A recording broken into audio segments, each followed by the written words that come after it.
টাকাটা খরচ করার কথা ছিল কোথায়, টাকাটা খরচ করেছে কোথায়? বলছি চিটাগাং কিংস এর কথা। এইবারের বিপিএল আসরে নিজেদের প্রথম ম্যাচে খুলনা টাইগার্স বিপক্ষে মাঠে নেমেছিল চিটাগাং কিংস, আর সেখানে চিটাগাং কিংসকে দেখে সবাই অবাক হয়ে গিয়েছেন। তাদেরকে দেখে যে কেউ অবাক হবেন, এটাই স্বাভাবিক। চিটাগাং ভক্তদেরও লজ্জায় ফেলে দিয়েছিল চিটাগাং কিংস এর টিম ম্যানেজমেন্টরা।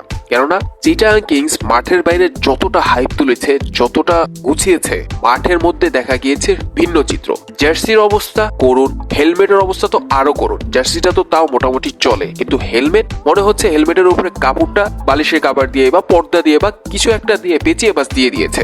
মনেই হচ্ছিল না এটা সেই চিটাগাং কিংস যেই চিটাগাং কিংস মাঠে নামার আগে এতটা হাইপ তুলেছে। অথচ ফোকাস দেওয়ার কথা ছিল মাঠের ক্রিকেটে, গুছানোর কথা ছিল মাঠের ক্রিকেটে, কিন্তু তারা ফোকাস দিয়েছে মাঠের বাইরে, গুছিয়েছে মাঠের বাইরে।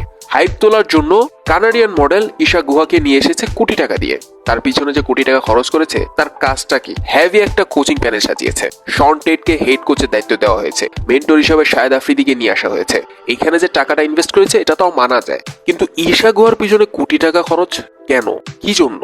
অথচ তারা মাঠে যখন নেমেছে তখন তাদের অবস্থা করুন। তাদের জার্সি ঠিক নাই, তাদের হেলমেট ঠিক নাই, কিচ্ছু ঠিক নেই। তো মাঠের চেয়ে বেশি মাঠের বাইরে ফোকাস দেওয়ার কারণে আসরের প্রথম ম্যাচেই হোঁচট খেয়েছে চিটাগাং কিংস।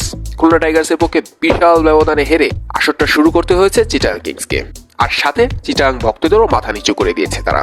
আসর শুরু হওয়ার আগে তাদেরকে দেখে মনে হচ্ছিল এইবার আসরে যখন তারা মাঠে নামবে, প্রফেশনাল ওয়েতে তারা মাঠে নামবে, অথচ মাঠে নেমেছে যাচ্ছে তাই ভাবে। তো এখন তারা ভক্তদের যেই পরিমাণ লজ্জায় ফেলেছে, ভক্তদের যেই পরিমাণ মাথা নিচু করে দিয়েছে, তো অবশ্যই সেই ভক্তদের জন্য হলো নেক্সট ম্যাচের আগে সবকিছু গুছিয়ে মাঠের ক্রিকেটে নামা উচিত চিটাগাং কিংসকে। ফোকাসটা মাঠের বাইরে থেকে সরিয়ে মাঠের মধ্যে নিয়ে আসা খুবই জরুরি চিটাগাং কিংসের জন্য।